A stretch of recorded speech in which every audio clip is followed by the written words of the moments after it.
Welcome everybody to another episode of the Nightcap. I'm Levi Stevenson, joined again by Matthias Schwarzkopf and child priest Aidan Wyatt. How's it going, everybody? It's all good in the hood, dude. Aidan, how's it going? Oh, not too bad. Can't complain much. I get that. Josh is off on baby duty this week. I don't know if he actually has baby duty to deal with, but it is a small baby, so probably has baby duty as well. With plenty of duty. Yeah, he said duty. So today we're talking a little bit about some of kind of the camp storyline, the important camp storylines that are going on, because obviously football camp started, was it Friday or Saturday, something like that. And so they're all the way into it now, and we'll talk about a couple of the storylines that we're kind of keeping an eye on. We'll talk a little bit about some of Matt Campbell's quotes over the last week, or over the last few days, about kind of personnel, how camp's going, some of his realignment stuff. A little bit of that, because he had a couple really good quotes from the last couple press conferences. Before we get into all that, we should say thank you to our sponsors over at Stoss Bar and Grill and Ames. Last weekend we hosted our 11 and a half anniversary party. It was a good time. Had a good time. Saw some good friends there. Had some good drinks. Had some good tacos. It was all around a great time. And but they've obviously still got their Taco Tuesday specials, which are going on literally as we speak. They're 11 to 3 every single day, unlimited tacos for like $8. They've got their Burger Wednesday specials, their FAC specials on Friday. Got all that good stuff, and they have various drink specials and shot specials and all that good stuff that they post on the weekends and on Fridays and whatever else. And we try to do our best to retweet those and make sure the word gets out on those. So definitely stop by a Stoss. I hadn't eaten the Stoss tacos in a few years, and I had a few of them on Saturday, and I about cried. I forgot how good those tacos are. They're unbelievable. So definitely head on over to a Stoss and get a few tacos, or the Estachos, which I saw a couple of people haven't eaten those on Saturday. Those look pretty good. Or some delicious drinks, especially their mules. I'm a big fan of their mules. Matthias, would you like to say anything about their punch? Matthias ordered like a gallon of Stoss punch on Saturday. Yeah, you can get a giant mug of a Stoss punch. It's literally the size of your face. I had 2 of those. You had 2 of those? Wasn't it like that was a lot of punch in one deal? You kind of just got after it. After when in Rome, as they say. Yeah, and you weren't at the cookout earlier in the day either, so you hadn't been drinking as much as we had been during the day either. So it doesn't take much to catch up with you children. We had a big wide right staff cookout or whatever. During the day, we had pulled pork and made some smoked wings. And Dylan loves pulled pork. And we found if anybody's not aware, Dylan Kuhn, he for the longest time insisted he does not like pulled pork. He kept referring to that he kept saying it tasted like sandpaper, which is obviously nonsense. Which is really weird. He eats sandpaper. Right, yeah. So why does he know what sandpaper tastes like is question one. But we were like, dude, you probably just had bad pulled pork. Like, we're gonna make you good pulled pork. And sure as shit, last Saturday we made pork. The pulled pork we made was out of this world. It was delicious. And sure as shit, had a pulled pork sandwich and he liked it. And now he admits that it was good pulled pork. And we cured we found a lost soul and brought him to the promised land of pulled pork. So overall successful weekend as well. Smoked pulled pork is what he was eating. Yes, specifically smoked pulled pork off of a nice big pork shoulder. Came out pretty good with some cornbread. We had the smoked wings we had were really, really good. We got had a cool party. It was like a bunch of our current guys we had. Plus we had some of the OGs like Dan Becker and Norman Underwood and George. We had all those guys hanging out with us too. That was a really good time seeing everybody and kind of BSing a little bit and all the old guys kind of talking to the new guys and all sharing old war stories and stuff like that. That was a good time. We had a good time with that. Aidan, did you get a chance to talk to any of the wide right OGs? Yeah, they were. I mean, hearing the story about Norm's how Brock Purdy's his illegitimate child, I think that has some. Because in real life, Norm / Al, he definitely bears a strong resemblance to like Brock. Like he could be Brock Purdy's father. And his reasoning was, I did the math. I would have had to been in Arizona when I was 13, Which I would. which I was. Yeah. So that was a whole deal, and because all the old wide right guys are all very, very chaotic. George is a really funny guy, and well, we had a good time with all those guys. But enough of us spinning yarns about our weekend shenanigans. Let's talk a little bit about Iowa State football. Started camp this past weekend. Yeah. Been seeing Iowa State's been leaking different pictures, different videos, things like that. A couple of the ones that I've seen are really good. Well, one, they've been taking really good pictures. One thing I noticed specifically, I don't know if it's just the lighting or what the hell's going on, but these guys look like Greek gods. Like they look like they've been living in the weight room. Yeah, they are insanely jacked and then some. I don't even know what you would call that, but It's kind of incredible they are there. These guys are sporting at this point in time. Non Photoshop ripped. One thing that was a little concerning was I don't know if it was today or yesterday, but they posted a video of someone intercepting a screen pass. Oh yeah, it was awesome, but it was Brock Purdy throwing the screen pass. So right, but it's a screen pass. So I mean, if the corner jumps a screen pass, you're screwed anyways. It could be a perfect. I mean, yeah, if it was like a pass over the middle or something like that, I'd be like, that's not good. right. But I mean, like a screen pass is a screen pass. There's one read. It's his job to throw it there as quickly as he could. But if the corner jumps it, like that's, I mean, what are you gonna do? Typical I'd so Bears rather fan not here see Brock reading- Purdy throwing interceptions. Typical Bears fan here reading too much into camp videos. Let me see. I can show you some of these pictures here that they just put out today. Couple good ones there. So, but a little bit of Mike Rose, Charlie Kohler there. I think it would be hilarious if he got some receiver gloves that had like some picture of spaghetti on them. I think that would be like an impossibly funny, like inside joke that like only like a small niche of Iowa State Twitter would get, but it would be incredibly funny. His arms are looking rather large as well. So are Brees Hall's. Oh, look at legs. Like look at Brees. Yeah. First of all, dude's already built for Sunday. Man has earned the nickname the Quad Father at this point in time, and he's got the biceps look like a freaking softball. Like, look at this guy. Even Brock's got some quads working too. I mean, everybody in this picture looks jacked. It's good. It's good stuff. We like like girth. I remember the days of like cycling football when let's see if I can find something. They had some good. Is this the later Nice ran out of bounds, but no problem. Here's your screen pass right below. Yeah, the screen pass right below it here. Here we go. Let's see. Let's blow this up. I mean, that's just a. Well, that's an RPO. I mean, that's just. Is it? Looks like somebody missed their block. Let's see what the blocking looks like. Because the blocking is how you tell if it's a play action or RPO. That's an RPO. Yeah, that's an RPO. So it's just an RPO to a screen pass. So that's just the professor drawing up perfect defense. Got it. Right, basically. Yep, and Datron Young doing a pretty good job of jumping that. Is that number 6 Amos right there? I see in the first team defense. I believe it is. Where do you see that?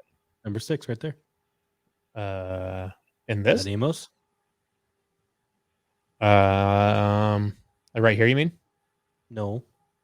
What are you talking about? He's on defense. Number 6 right there. Defense is white. Oh, right here. Yeah. Oh, yeah, right here. Yeah, I believe that is Jaquan Amos.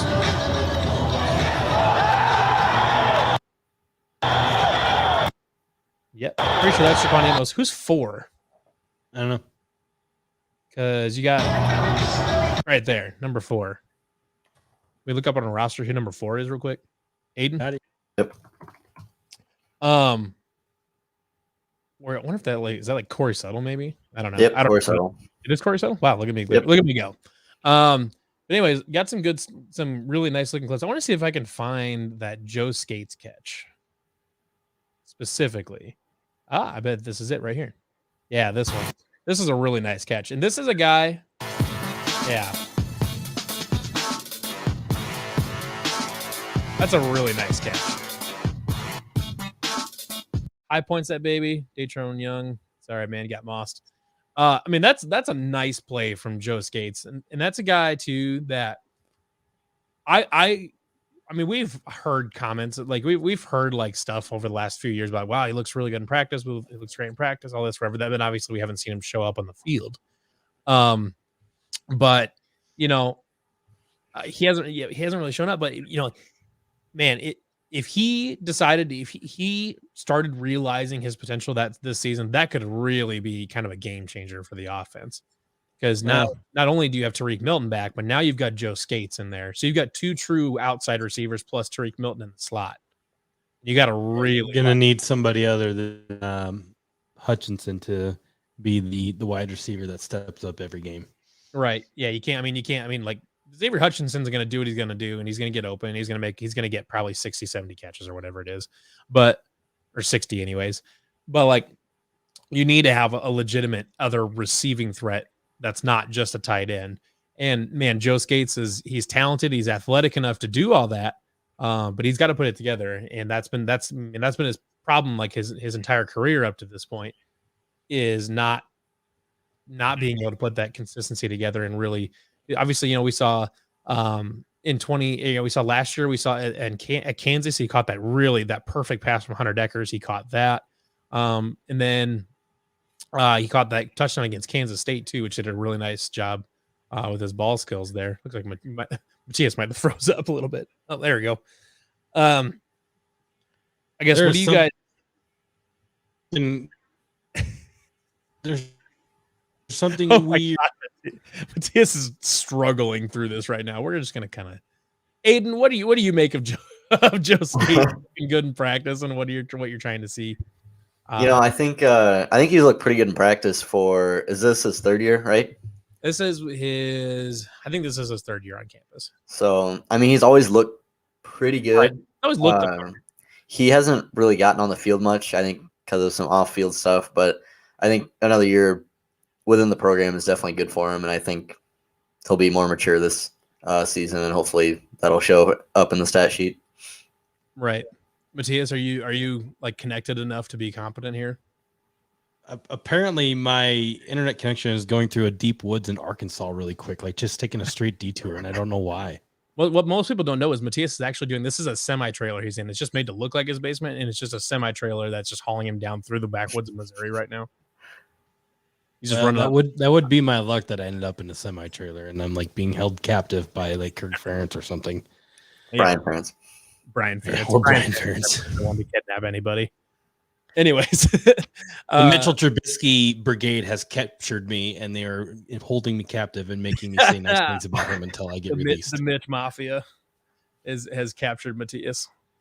All right, what do you want to know? What do we feel? How do we feel about Joe Skates? You know, obviously we got that highlight from practice. Looks, you know, made a really nice play there. I mean, do you think well, like what Aidan was saying, we know he's got the talent and the athleticism to step up, but you know, is this the year he's going to do it? Best ability is the availability. Be available. Be available. And he hasn't been available. When he does get available, then he finds a way not to be available. So, I don't know, just do. I guess it's good news that like they're showing stuff of him on August 10th. Right. And they haven't done that before. So maybe he's made the turn around the corner and he's going to be available all the time. So the more the better. Well, maybe it's just taken up to this point for him to get truly up to the speed in college of getting his grades and getting all of his stuff in his personal life, getting all that figured out. Even if he wasn't there right away, if he's kind of got all that stuff kind of under control, and if he's got a good handle on all that, and he's really truly up to speed of the college game, this could be his opportunity to bust out. Because if he don't bust out, Sean Shaw is going to have to, or somebody else is going to have to. Sean Shaw was the next guy I was going to ask about. Sean Shaw or Daniel Jackson, Darren Wilson.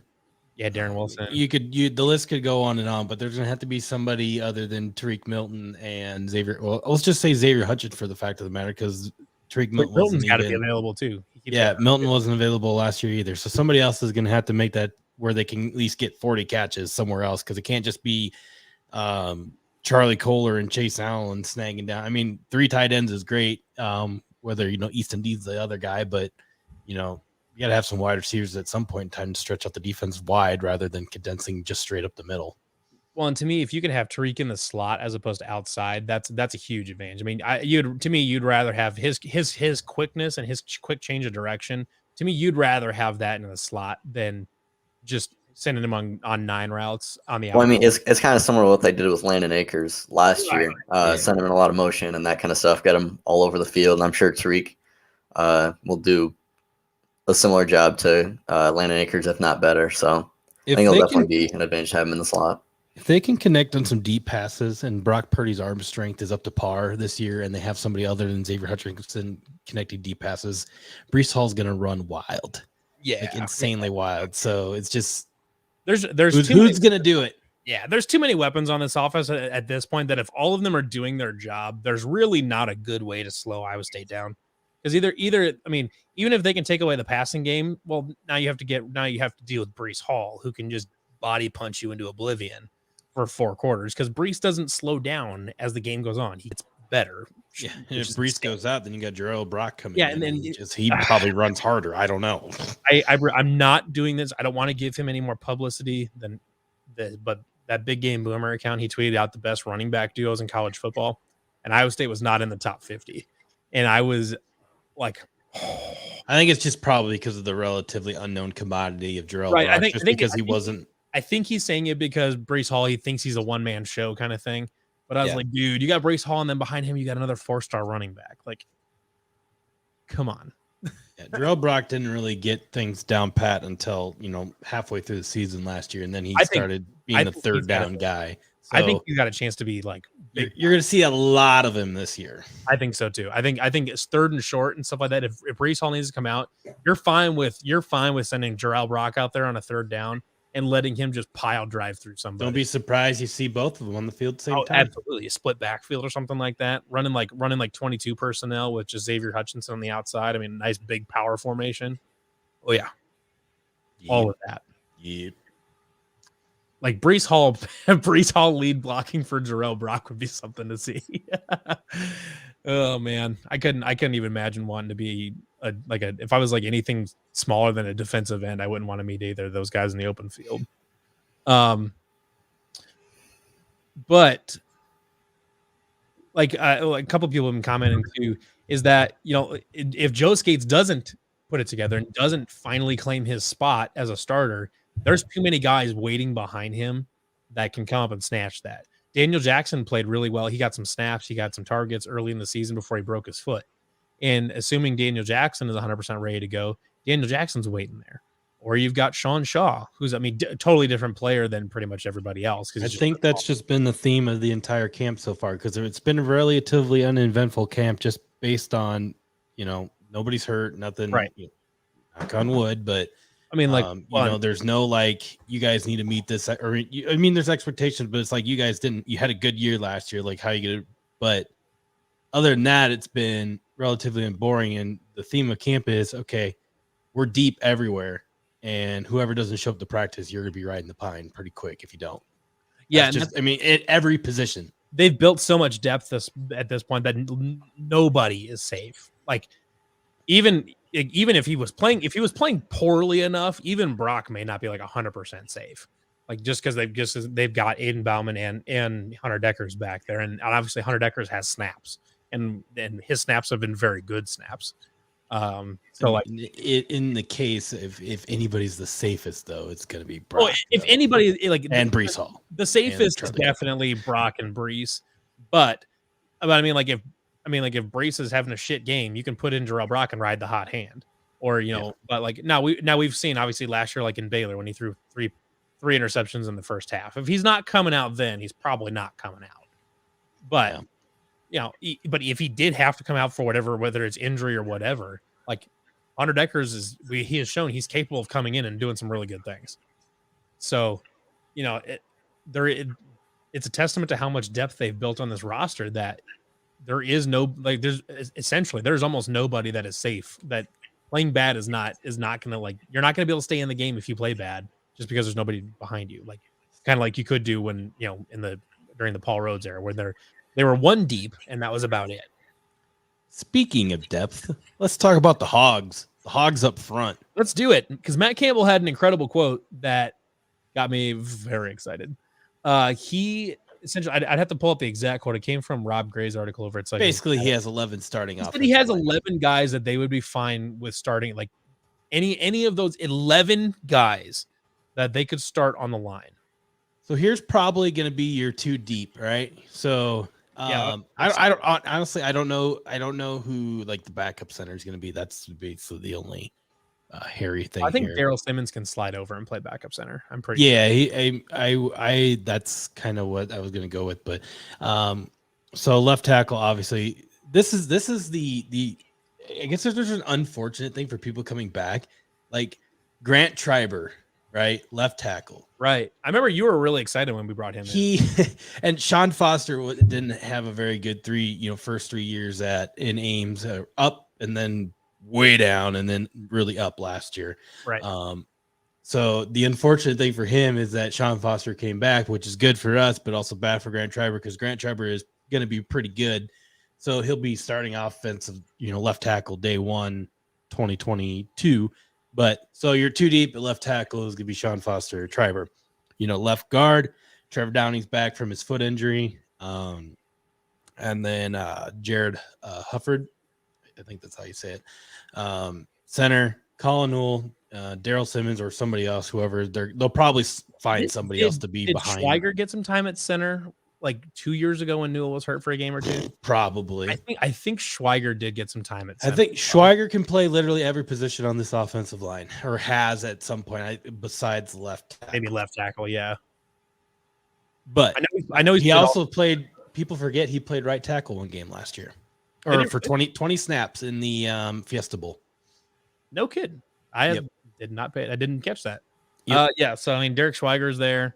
So Colin Newell, center, Daryl Simmons could be adaptable, whatever, and he's still vying for a starting spot the right guard. Right guard.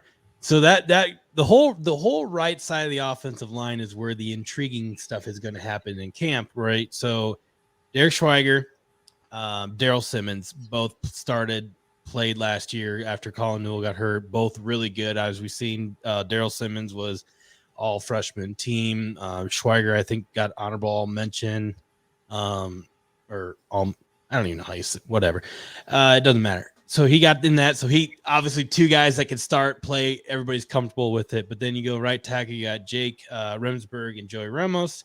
Ramos started the year, got hurt. Jake Remsburg came in, was really good. Then he got hurt. Then Joey Ramos came back, and then I don't know what happened in the Fiesta Bowl that led Schweiger to move over to right tackle for those 20 snaps. Doesn't matter. But the guy who's probably in jeopardy of losing playing time, considering starting where he was last year to now, is Joey Ramos, because Jake Remsburg is really good. Well, and Daryl Simmons started a lot of last year too. I remember this is back in the in my propane days, and people are gonna be like, why'd this guy talk to this dude before? But John Miller, everybody knows Hawkeye guy, John Miller. Hawkeye Nathan. Yeah. Anyways, he does propane stuff too. So I was talking to him about propane. We got talking about Iowa State football, and he's like, hey, this is before Jake got on campus, Jake Remsburg. He's like, hey, look at this guy, Jake Remsburg, when he gets on the campus. He's really good. I'm like, okay. I'll take your word for it, because he's like, I know their family, whatever, really good people, really good kid, and he's a really good football player. This guy gets on campus, he's got a baby face, and I'm like, this guy is not going to be a good offensive tackle, and then here we are. So, so the right tackle is be interesting. Who's going to land where? Like even Schweiger could end up at starting right tackle. Who knows? Things, because Daryl Simmons is that good. Like, they need Daryl. Maybe they decided they need Daryl Simmons in there, and then that's just they slap in there. There's a lot of people, and that's not. We're not even considering the guys that came on campus for his freshmen too, and the guys that are, and like Rob Hudson's another one. He's not even probably be listed on the 2 deep, and he's ginormous. He's enormous, yeah. From what we've discussed a little bit, though, I think his area of growth though is his footwork. He needs to improve his footwork. Yeah, well, and I think that's where you can limit that is moving him to right guard. Yeah, and you can hide that, but at the same time, they're already like too deep at right guard. So where does he fit in? So it's like, interior offensive line is stupid deep now. And yeah, there's a lot of good guys that aren't probably going to get playing time ever. yeah. We'll probably see a lot of transfer. I shouldn't say a lot, but some transfers happen in the offensive line, which is, if you're a good program, things are happening like that. So I get the feeling, I mean, they rotate guys in and out enough that guys still do get snaps as backups. Yeah, but it's not like, a lot of these guys are going to want to play more kind of thing. I mean, which the depth is so deep now that it doesn't even really matter. I mean, it's going to be that way for considering what the cupboard was completely bare when Campbell got here. Now there's, you could probably pencil this offensive line depth chart out to 4 deep. And then you'd be like, all right, whatever, I can get these guys. If this guy got hurt, this guy got hurt, or this guy, whatever, and this guy got plugged in all of a sudden, we'd probably be fine. Right. The offensive line is just so remarkably solid now. It's interesting to talk about because there's like, before it was always like during the Rhodes era, you'd be like, oh shit, well, you have a starting line. You'd be like, oh, this starting offensive line looks pretty good. Well, you can count on at least 3 of them being hurt at the beginning during training camp. Like 3 of them are going to have like season-ending knee injuries during training camp. So you got like pick 2 of them, and then you get 3 just some people that you're just going to toss in there. And that seemed like the trend all the time. But if I had to guess, your right guard is going to be Schweiger, and Remsburg is going to be the right tackle. Then I would think so too. You're probably going to shuffle some guys a lot in that. Like Daryl Simmons will probably get, because he's already had that continuity with Colin Newell and Jake Remsburg, so it's not a huge deal. It's if you plug him in for 3 drives in a row to give somebody a breather, it's not a huge deal. So that's good. And then the left side, if you had to plug somebody in for a break, you'll figure it out. But I don't know how you'd handle it because none of those guys behind Foster and Downing have played. Well, Ramos, unless you take Downing and then put like Schweiger over to left guard, and Ramos played a little bit of left tackle too. Yeah, I mean, it's just there's not last year, but Ramos did play some left tackle in 2019. I'm speaking, I guess, specifically for Triber and Hufford. If Hufford ends up being the number 2 left guard, yeah, and I don't know if they would just default to Triber as the next guy on the depth chart, or if they would stick Ramos over there since he has played left tackle. I don't. Could be. Well, we'll definitely see a lot of interchange happening against you and I when it's hot, right? And it's the first game of the year. But Iowa, I think they'll probably try to stay with the normal realm, kind of keep the same guys in. So yeah, a lot of intrigue on the right side of the offensive line, which is good, but not bad intrigue. Yeah, not bad. It's definitely very far away from bad intrigue. Yeah, John. Yeah. Shall we talk kickers? We will after defense. Special teams is after defense. Okay. Well, we eliminated one of your worries right there. We might eliminate your second worry. Just kidding. This is wide right now. Like we ain't worried. We ain't eliminating kickers. Yeah. So now we've got. Speaking of NFL draft, how about our defensive line? Will McDonald. Yeah. The defensive line. Okay, so the defensive line is an interesting one because obviously there's Will McDonald. I don't know how much we really need to talk about Will McDonald. He is Will McDonald, and that's just what he does. He does. That is just what he is. He just is. He's just Will McDonald. Like I don't know. Like everybody that's watching this is intimately familiar with Will McDonald and knows all about him. And then he's got Annie at the nose tackle spot. My curiosity is who is that new defensive end opposite of Will McDonald. You guys remember Cordarius Bailey? You think he's going to stop in? I'm just waiting for him to show up. Well, he's had 2 Achilles injuries, something like that. I know. I'm just saying. He was a talented player coming out of high school. We haven't built similarly to Will McDonald when they came out of high school. He might have been a little bigger when he got to college, but we just saw that clip. Corey Suttle getting reps with the first teamers.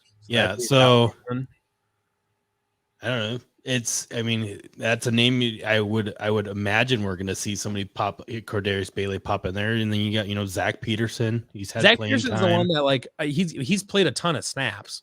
Now his snaps have gone down since he was a freshman. He played a bunch of snaps as a freshman, and then his snaps have kind of gone down since then. So I don't know. Blake Peterson. Blake Peterson was a 4-star recruit coming out of high school.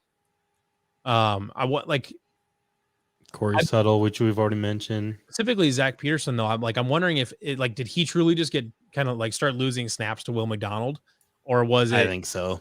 I mean, I didn't see anything during on his tape that would suggest that he was getting worse. Or like I don't think he was regressing or anything like that. I didn't see that. I think he was just truly losing out snaps to Will McDonald. But yeah, you got Blake Peterson in there. He was a highly touted guy. Kind of was Johnny Wilson's back there. Who else? Let's see who else we got on defensive end. Is Tucker Robertson? Did they have him listed as a defensive end? Tucker Robertson's D line. He'll be inside. Inside. Okay, I kind of figured as much. He was always kind of a little bit of a tweener. And then, well, I guess then theoretically they could. Well, but Ennie's what up to like 320 pounds or something like that. There's also intrigue inside too. You know, Isaiah Lee's probably your main guy coming back on the inside. Who's after him? J.R. Singleton, Howard Brown, Tucker Robertson. I mean, Annie played inside last year. Yeah, it was. I'm sure they'll rotate him and him outside a little bit too. Probably not as much. He's even bigger this year. I mean, he's been usually playing at like he played at defensive tackle last year. And I think last year he played at like 280 or something. But I thought I saw that he's up to like 320 or something like that. I'm gonna pull him up. Yeah, he's big boy. Yeah, he's 320. 52, right? Or no? Yeah. Wait, no. They played him at both, Jordan. He was both inside and outside. He shuffled around. They have him listed at 320 this year. I mean, assuming he's still got his quickness that he needs to. I mean, he could move outside and play some snaps outside. But so last year they had him listed at 310 last year, I suppose. And when he's 320, he's not like a big beefy, like he's a well-built. He's not a fat 320. He definitely still can play defensive end. He'll move around. Right. Let's see here. He'll move around. But in an ideal situation, you would want him to be playing just strictly inside and then letting like a guy like Cordarius Bailey and Will McDonald just go to work outside, or Corey Suttle or whoever it may be. I was looking to see what they had him listed at 2019. That was back when he was still like number 6 back then. 5. He was 5. They list him at 285 and 19. So he's put on 35 pounds in 2 years. I still think Ennie has number 58. Ennie is still number 58 this year. As soon as Ennie graduates, then it'll be somebody new. Now after that, see who would be at 58? Maybe Zach Peterson, since he's been in the program. He'll have been in the program for quite a while. What's the over under on Will McDonald sacks? Over under on Will McDonald sacks. I'll set it at 10.5. 10.5? Over. I'm hitting the over. Life's too short to bet the under. Was it a difficult like not just like a fuck, we're gonna do the over, but like is it? I mean, like legitimately, was it? Do you think the over under needs to be higher? He ended up with what last year? 10.5? I think he's a 10.5 or 11.5. Regardless, that was within 2. That was within 2 fewer games. And he gets to play you and I. He gets to play you and I. The reason though I dropped it down is because Will McElvain is he's kind of a shitty little. The problem, the reason I left it at 10.5 was because he's going to get a lot more attention this time around. Jaquan Bailey's not over there, so I'm assuming his production per game will go down a little bit, but I don't actually know. Let's just hope that the person opposite him on the other defensive end is putting out some production as well, or at least some quarterback hurries. Yeah, if the guy across from him is doing his job and getting to the quarterback and forcing the defense to account for him as well, then Will McDonald shouldn't have any problem. 10.5 sacks seems like a lock at that point. 10.5 sacks seems a lot for an Iowa State player, but here we are. Before Will McDonald, that would have been the single season record. But so that's a spot that's, no matter who gets put into that other defensive end spot, you feel good about it. Whether it's Corey Suttle or whoever else. But there's still some good intrigue there to see. We're gonna find out what the other defensive end is made about real quick in the first 2 games. I mean, you and I, they always seem to find decent tackles on the outside that at least can hold their own. Sure. And then obviously they don't have Spencer Brown now. They don't have Spencer Brown anymore, so that's good. But the guy was enormous. But then we go back to the next position group back, which has probably the least intrigue of anybody because we pretty much already know everybody that's going to play. Boring. the most boring best linebacker group in the country. Mike Rose, Orion Vance, Jake Hummel backing them up. You got like Deshaun Davis, Eric Horn, Cole Peterson. Am I missing anybody? Kind of those main. I think those are the main six. I think, right? Talk about 2022. That linebacker room is going to be like 7 guys vying for 3 spots because they got 3 freshmen coming in too. Oh, that's true. Yeah, they've got some. It's gonna be nuts. Yeah, I love it. So then, does Mike Rose win Defensive Player of the Year again this year? Big 12 or AP? Yes. Yeah, Big 12. Does Big AP, 12 does Player AP, of the Year. Is there a national defensive player of the year? Well, I mean, there's like there's the what is it like Lombardi is best linebacker, I think, right? That was Ben Derrick. That's I don't Ben know. Derrick. What Doesn't I always get some of those mixed up. There's like Lombardi, the Ben Derrick, the Nagurski, and I think like Mike Rose would be eligible for all 3. yeah. And the Butkus Award. And the Butkus Butkus, Award. that's the linebacker one. Yeah. Yeah, Butkus is linebackers. I think Lombardi is like best defensive player, maybe. All right, Big 12 no, Defensive Lombardi- Player of the Year. Does he win Lombardi it is again? best front 7 player, I think. But yeah, so I think I'm trying like who would be the challenger. So you'd have like Colby Harville Peel from Oklahoma State, Travius Hodges Tomlinson from TCU, Will McDonald. Will McDonald. I was trying to think. Oh, then you'd have like the Isaiah Thomas or whatever. And We'll think about this too. From Does Mike Rose win Defensive Player of the Year in the Big 12 if he has 0 interceptions? Does he win that award still? No. So does he have to hit 4 interceptions again? No, I don't. Well, he had 5 last year. I don't think or 5, whatever. He needs to have 5 interceptions, but he probably would like. He would need to be involved in some sacks and or turnovers. Like he has to be involved in that stuff.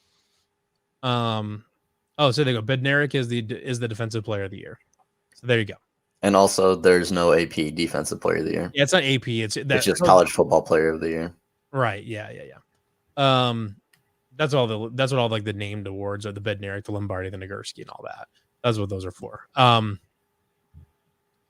think it'll be hard for him to repeat because I don't think he'll be able to lead the nation in interceptions again. Does Breece Hall win Offensive Player of the Year again? 12, I mean, if he has there's a good chance he has the stats to do it, but is he going to really beat out Spencer Rattler? I mean, he's going to get a vote of confidence already. Unless he breaks his leg. Rattler stinks. I mean, Spencer Rattler is the obvious competition / guy that could, probably preseason favorite. I don't know who the preseason. Gary Vaughn. We forgot about him. Oh, Jerry Vaughn is I think it's Jerry Vaughn. Yeah. But yeah, Jerry Vaughn is definitely one of those other linebackers that'll be getting some. He's gotten a ton of. Had the sack on Rattler at home. It's special teams. No, that was Eric Horn. Eric Horn's the one that just annihilated Spencer Rattler. Oh, I get my numbers mixed up. Because Eric Horn's a really good pass rushing linebacker. I think right now, if I had to pick a favorite for the defensive player of the year, I would probably say Will McDonald. But they could give it to one of the Oklahoma guys like Perion Winfrey or Isaiah or like the Thomas or. And that's how many sacks does Will McDonald have to get Defensive Player of the Year? I think he's got to get at least 11. I think he's got to get. I think it's got to be more. I think it's got to be at least 11. I think. Now, like I'm guessing probably like 12 or 13. Probably 12 leads the country. I would guess if he's leading the country in sacks, or especially leading the conference in sacks, he'll have a shot at it. And it'll part of that too will depend on how good the Iowa State defense is and how good Iowa State is as a team. If Iowa State is as good as we think they are and the defense is as good as they've always been, then I'm going to say that I would guess that he's going to be in the running for it. It'll be tough because he's just a pass rusher basically, and he's not like if he forces a couple fumbles or something like that, then he's got a shot. I don't know. What do you think, Aidan? Sorry, I've been dealing with some family stuff real quick, so carry on. Mom, just 5 minutes. Well, I told my sister to use her inside voice, and she just yelled from upstairs for me to shut up. So that's where we're at. This is the Aidan on summer break at his house. Yeah, You bet. this is Aidan at home. Yes. What do you think, Aidan? Is it Mike Rose or is it somebody else? I feel like Mike Rose might get it on the principle of him being like the captain of the defense. Sure. Just because, like, you know. So if you guys were betting, and I gave you Mike Rose or the field, who are you taking? Which are you taking? That's tough. No habla inglés. So I will not indict myself by answering this. You're taking the field. Aidan? I think I'm taking Mike Rose. I mean, Mike Rose over every other defensive player. yes, hammer down. I get it. I think he's not the kind of guy to, after he's won the award, to just be like, I'm Big 12 Defense Player of the Year. I can do what I want. Like, he's gonna want to improve every single day, just like everyone else within the program. Well, the good thing for him, what's working in his favor, is he is the reigning Defensive Player of the Year, so he's going to get like a natural kind of a benefit of the doubt, and he's going to, like, if he just continues doing Mike Rose stuff, he's going to be a finalist for it. I mean, there's a good chance he can win it. And I'm just like, there's like so many other people that like it's another year, right? Kind of thing for me. It's just like. And if Oklahoma's defense is good, then their defensive players are going to get a heavy look at a lot of this stuff. I mean, how many times have we seen it that one guy went, like, let's just say just recently when one of the tops off the top of my head, like Heisman, for example, like Johnny Manziel wins it that one year, and then the next year he's a finalist again, but he doesn't win. Like, I mean, this one, and like his second year was good too. It's just like, who won it his second year? I don't remember, but it's just one of those things. It's like that kind of award. There's so many unknown people who may pop up and have a really good year, just flash in the pan type thing. He won it in 12. Who won 13? 13 was Jameis. Jameis Winston won it in 13. So yeah, I mean, you could have I don't know, another defensive end from Oklahoma or something have 13 sacks or something, or a linebacker having 125 tackles and 3 sacks and interception returned for touchdown. I don't know. It's just to me, if Oklahoma's defense is good, they're just going to naturally get a big bump, and it's But Iowa State has like Orion Vance and Jake Hummel, who are all really good tacklers too, and then you have Will McDonald, who can stop things himself, and there's a lot of good people around Mike Rose that not saying that they're going to like legitimately take the award away from him because they want to. It's just because they're just so good at playing team defense. Or hell, Hasheem Young he could have a big breakout year. Yeah, I mean it wouldn't shock me if Hasheem Young ends up there. There's a lot of things by having good players around him that could take the award away from him, which is also, a good thing for us because the team's playing well together. Right. And then there's also the factor of there's like, I don't know, you got 9 other teams in the Big 12. So there's 11 other players per defense. There's 99 other dudes that can win this award. Right. Right. And that's just, that's the 998. There would be 90. It'd be 109 other dudes that can win the award. Yes. Good math. Yeah. That is nice. That is correct. That's the number. Yes.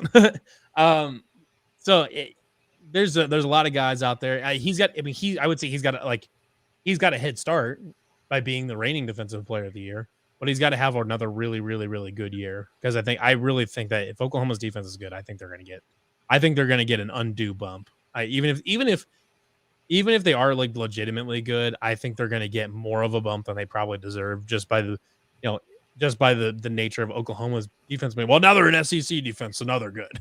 That's just defense hit another stride for Oklahoma last year, and I'm afraid that they're going to have that same stride and then get better. Oklahoma's going to be good. But now we go back to the secondary, which is where the really interesting stuff happens because, obviously you still got Greg Eisworth back there, you got Hasheem Young back there, and you've got Anthony Johnson back there. God damn right, that's Matthias Math. Matthias Math. All right, so the other two spots. One is getting replaced, was Lawrence White's spot. Now it's getting replaced by probably Craig McDonald or Amos. or Jaquan Amos, or one more that I can't. I'm blanking on his name now. But probably I would guess like Matthias said, he's probably Jaquan Amos. But what I also understand though is Jaquan Amos also can go over and play corner. He could be a second corner if we needed to. Tavon Kyle is what Nathan Brown said. Tavon Kyle is a corner. He won't play safety.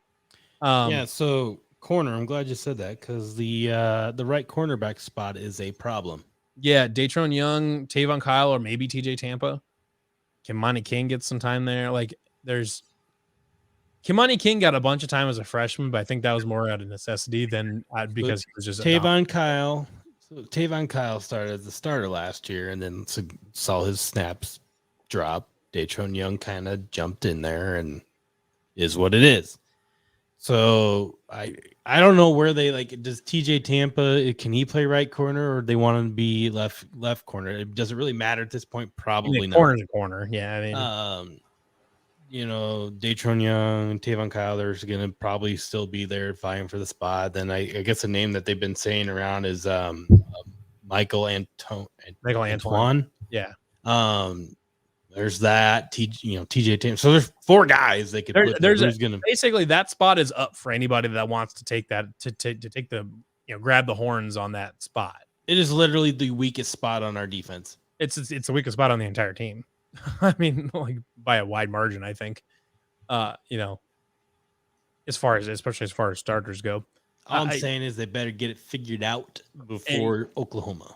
They've all got limitations. I mean, Datron Young is small, and he's not I know his nickname is Speedy, but his top end speed isn't quite where it needs to be. He's been there for a long time, which that helps. Tavon Kyle's probably a better athlete, but he converted to defensive back, so his instincts aren't quite as polished as everybody else.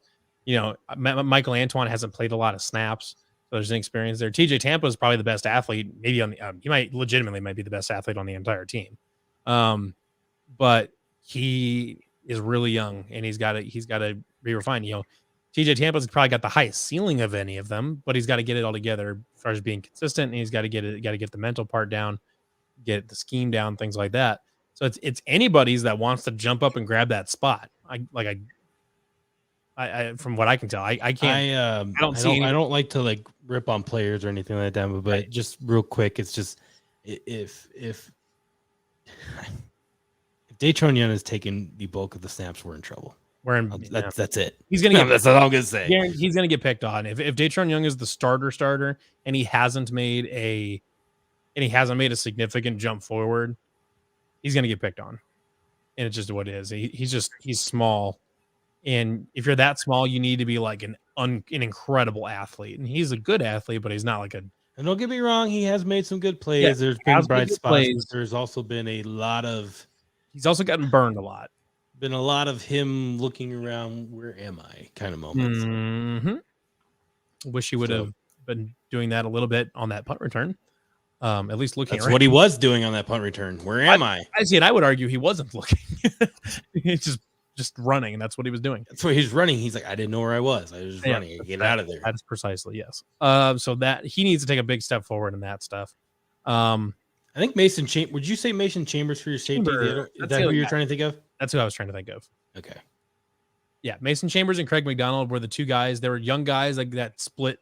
They kind of split the backup spot last year behind Lawrence White.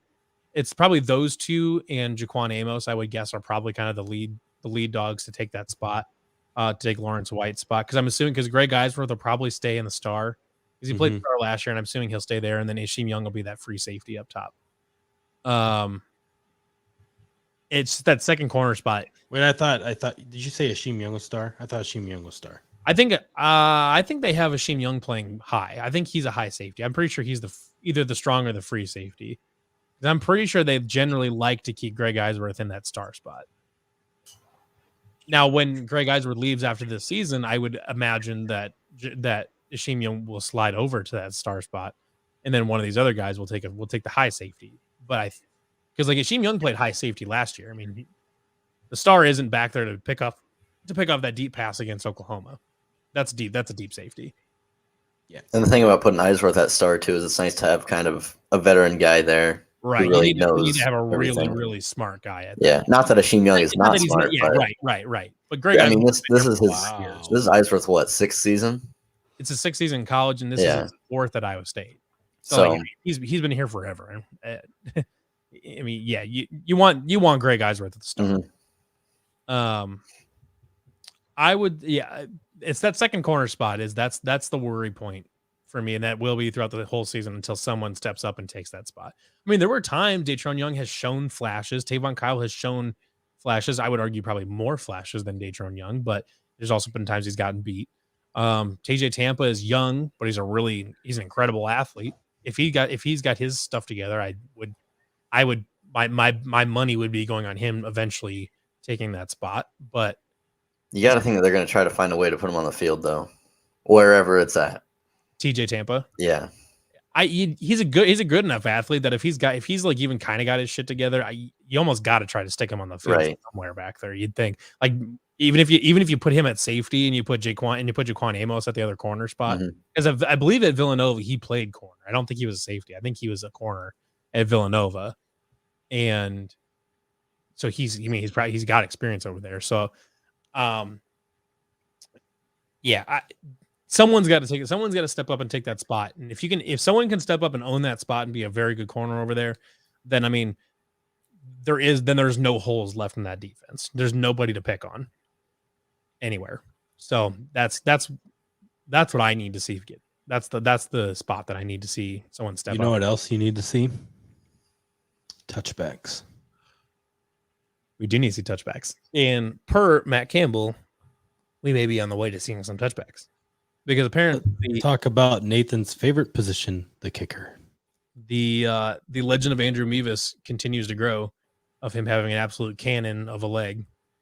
And even he said that like they're like he's got a good deep ball right now or whatever, and he's as he gets going and he's gonna get that tuned in and get it kind of honed in towards where he needs to put it. Now, are they battling for the actual field goal job as well? That's my question, because like if he's talking about needing to improve accuracy as the kickoff guy, that's kind of a problem. But if he's talking about I've got a big leg and I need to get it honed in as the place kicker, that's different. Like that's a different thing. And now Connor Sally's job is in jeopardy. Now it's well documented, and in Cole Netton has talked about this on Down the Pipe too, that like Connor is a good short yardage specialist, wherever. But if you're asking him to kick 50-yard field goals, that's just not going to happen. And I actually asked Cole about it because Connor's issue with the distance stuff is he doesn't do a great job of following through. He kind of punches it a little bit, almost like people hit a punch shot in golf where they don't follow all the way through, even though they should. But they don't, where they just kind of slap it almost. That's kind of what Connor Sally does. Baby, look at this. I got this. We are interrupting this program for a tweet that has. Swear to God, if this is lawn mowing simulator. No. We were watching a stream before this went on, and it was absolutely tragic. This guy was just not lawn mowing simulator, but new addition to the new facility overlooking Jack Trice Stadium right now. Look at this baby. Oh, the Jack Trice stripes. God, that is nice. Goddamn. I am all for plastering those things everywhere. Oh, absolutely. Stick them wherever you want, man. Like they should paint ones on top of the. Look at that. You got. It's glorious. It's just on the north end. Okay, so that's the south end. That's the south end. Yeah, that too. But it's on the because that's Hilton in the background. That's the south north end of the stadium. Yeah. North end of the stadium, south end of the facility, so you can see that while you're sitting. Let's take a look inside the stadium and see how it looks, shall we? Oh yes, please. Oh my. Oh, she'll play. Let's take another gander. Let's from even further away. Oh, daddy, please. Yes. This is there great. We have it, folks. Oh, the Jack Trice stripes on the corner are magnificent. I swear to God, though, if they mow Jack Trice stripes into the grass for a game, I'm gonna lose it. Like they should mow those stripes into the grass sometime. That would be incredible. I don't know if that's always. Like, I don't know if that's an option, but they should definitely consider doing that. Like behind, like at midfield behind the logo, and have the Jack Tri-Stripes go across the field. Oh, my heart. How about them apples? Oh, that is nice. I'm a big fan of that. Kickers, huh? Yeah, big fan of that. Oh, I was gonna say, I don't We think go I got- live to Lawn Mowing Simulator. Yeah. As far as everything else, I think I don't know if there's really too much else controversy left on special teams or anything. Because Joe Rivera's back at punter, correct? No. No. Who's the punter? I thought I saw it was Corey Dunn and the Cameron Shook dude. Okay. I don't think Joe Rivera's back. I think He's he not? left. I thought Joe Rivera came He back. dipped out. He had enough. His leg hurt. His leg. Can you confirm that?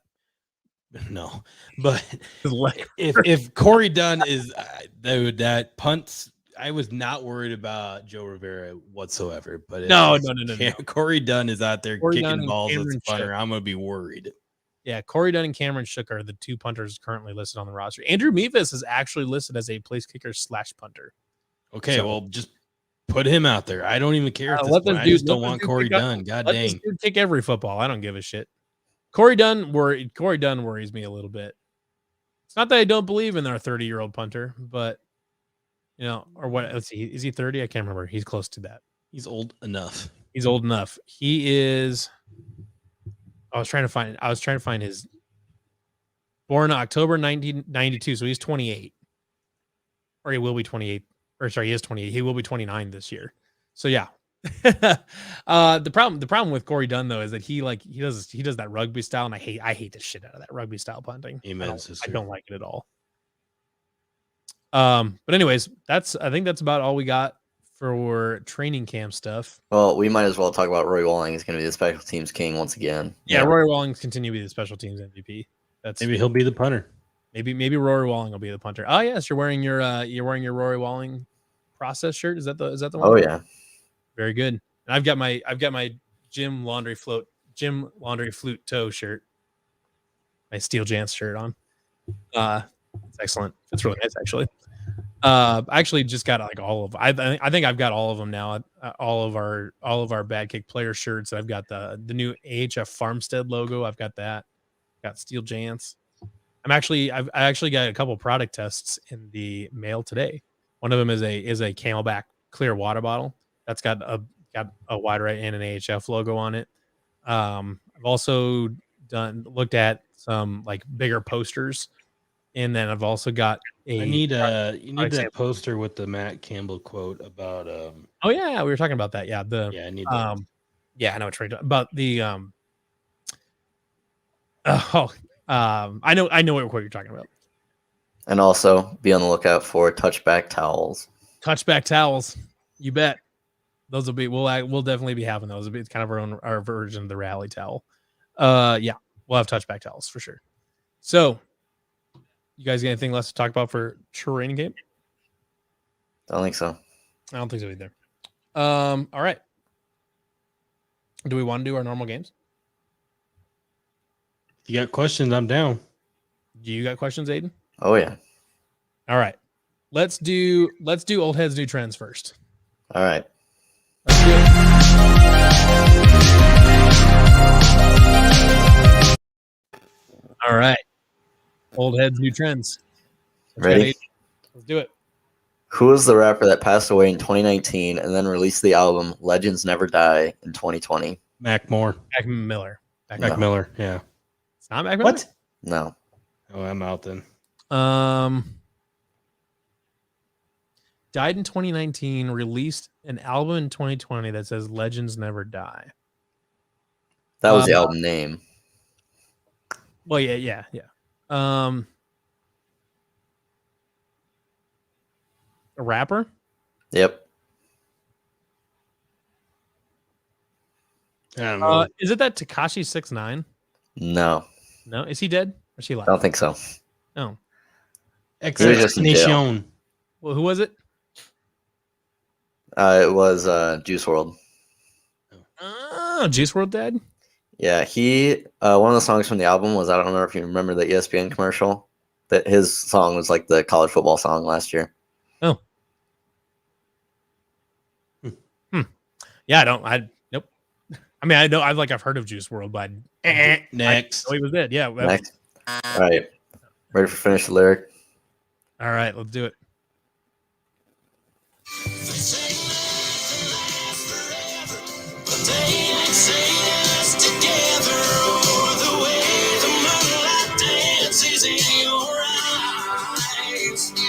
Just a t-shirt in the kitchen with no makeup and a million other things that I could look at my whole life. Nothing lasts forever until we're gone. No. Fuck. I don't know. I don't really know country.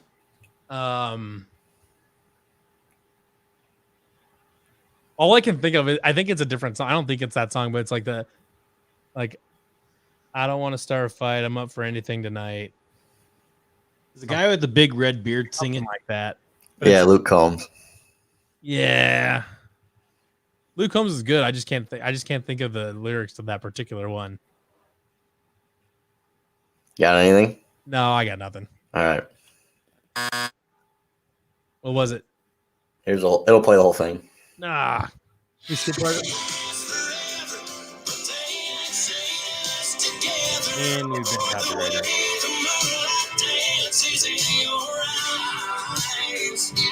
Just a t-shirt in the kitchen with no makeup and a million other things that I could look at my whole life. A love like that makes a man have second thoughts. Maybe some things last forever after all. Okay. So neither of you were close. I was not close. Nope. All right. I will not wear a Trubisky jersey. Why not? Never. All All right, give us right. your other one. Urban Dictionary word of the day. Yep. So it's a definition, then you gotta say the word. Yep. A person who tries way too hard that everyone starts to hate. You never want to become this person. Try hard. Try hard? No. So a person that tries too hard. Read the definition again. A person who tries way too hard that everyone starts to hate. You never want to become this person. No cap. That's lying. No. That's or not like I'm not lying. Person that tries hard but you don't want to be that. Gomer. Did you say Gomer? I don't. Not Gomer. I don't know this one. It's a sweat.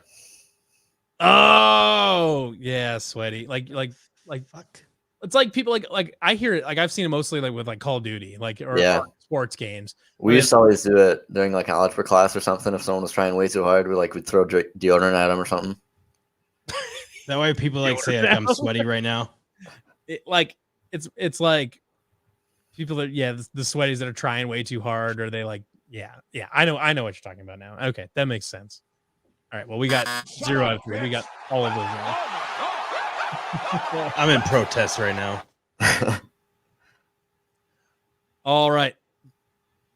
That was Have to. Yeah. That was whatever this I don't even care. Old heads do trends. I don't know. I'm too old to remember the name of this game.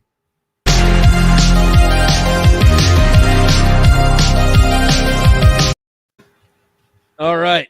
Now we have our other game. Aidan versus the 90s. All right. First up. This British quintet released the single 1996 called Wannabe.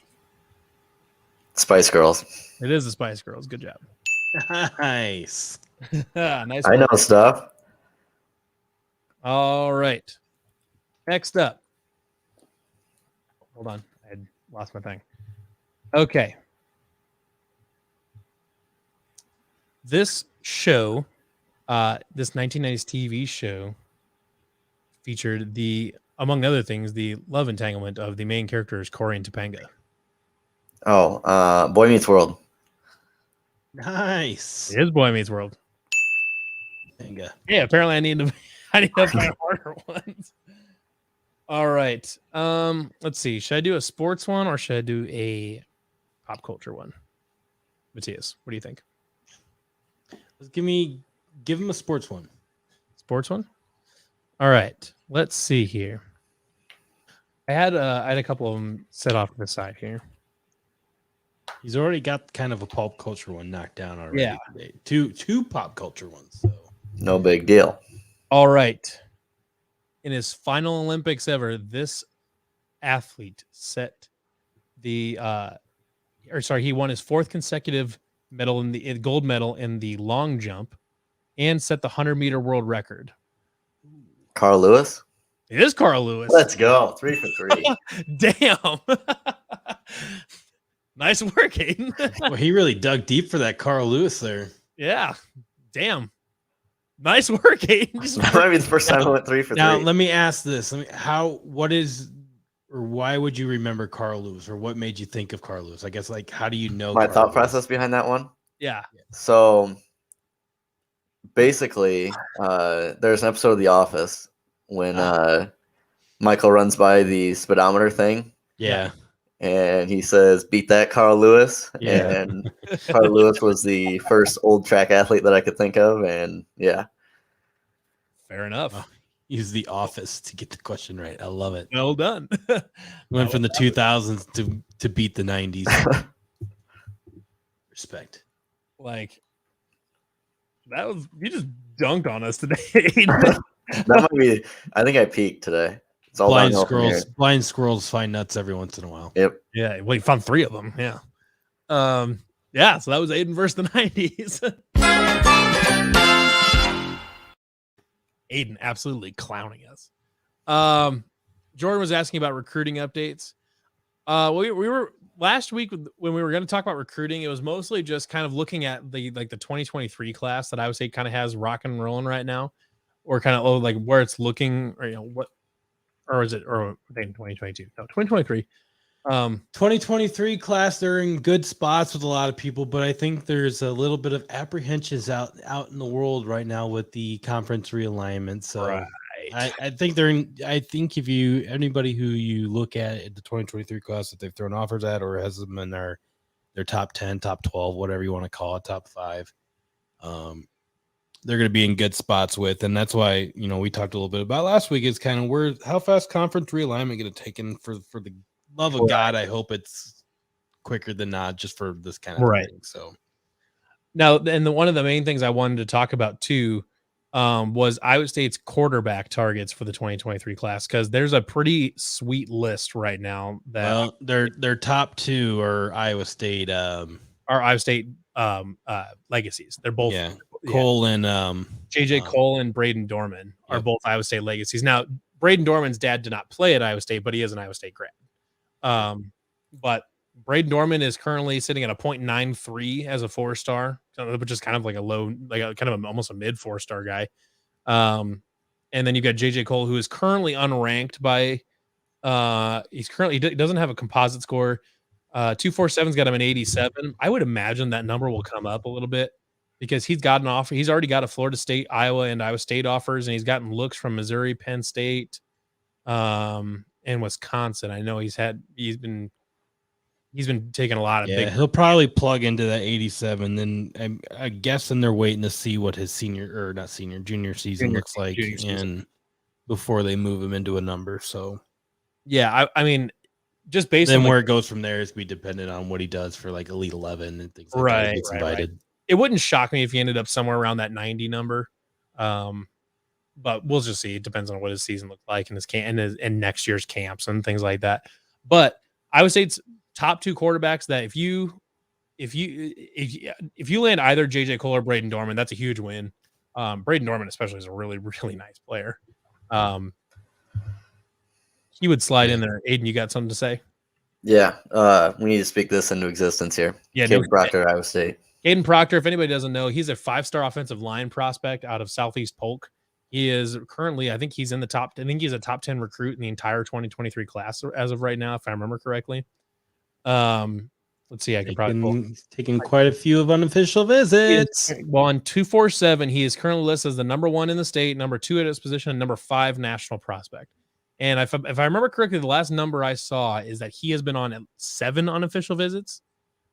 Like, I realize he's at Southeast Polk, and it is like for like is it even an hour from Southeast Polk? An hour drive maybe. Yeah. And I realize it's not far for him, but 7 unofficial visits. You don't go on 7 unofficial visits to a school if you're kind of up in the air about it. Like if that school is not a serious player, you don't take 7 unofficial visits to that school. You don't do that. I don't know. Like I don't have any inside info like necessarily on where he's at. Yeah. No.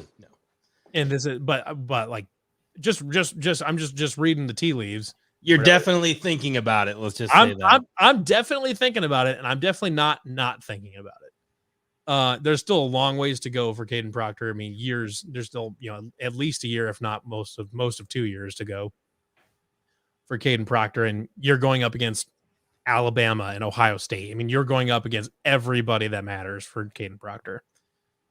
Let's be honest. I mean, out of those 3 schools you just named, Ohio State and Alabama don't belong in the same list as Iowa State. Right. Let's say 2 of those schools don't belong. I don't even know why you brought them Iowa up. State They're is not not one important. of those 2. So just based on what he's been doing for unofficial visits and all that, I mean, if Iowa State can do really well this year, win a Big 12 title, you might have Iowa State's first ever 5-star recruit sitting there.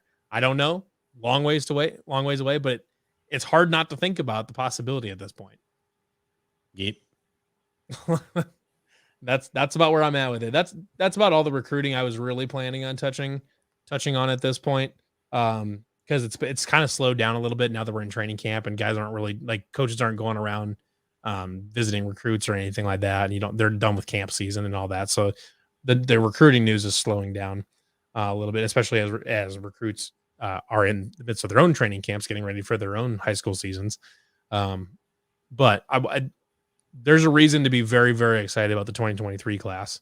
And, with the realignment stuff that Matthias, there's going to be questions, and I guarantee you there's schools that have already been trying to use that against Iowa State. Like, oh, these guys 100%. These guys might end up in the AAC or whatever like that. And like Matt Campbell said, right, it's out of our control. What we can do is win. And if you want to play for a winning team, you go play for Iowa State. Go play for Matt Campbell if you want to play on a winning team. And that's 100% right. That is everything that Matt Campbell has in his control in this situation, is he can win football games. And amen, sister. Absolutely. And that's what it is. If I was all I gotta say about that. I mean, is it the end all be all? Probably not. Is it the end? Is it going to help? It can't hurt. Iowa State winning football games and winning a Big 12 title this season can't hurt. It's kind of where it's at. And we're going to have to sit here and just wait on all of this, probably for 6 months. It's going to be forever and it's going to suck, but it is what it is. Oh, well. You guys got any final thoughts for a wrapper up for this week? Horns down. All right. We get the debut of Justin Fields on Saturday against the Dolphins. The problem next week it's Justin Fields versus Mitch Trubisky. The problem is that Justin Fields is going to have to be throwing up against former Iowa State cornerback. Used to be Jamal Wiltz, now Jamal Perry. So minor details. Sometimes you have to make sacrifices for the greater good. And Saturday is Perry is going to be sacrificed. I get that. All right. Let's wrap her up for this week. Everybody, thank you for watching this episode of The Nightcap. I'm Levi Stevenson for Matthias Schwarzkopf and child producer Aidan Wyatt. See you guys again next week.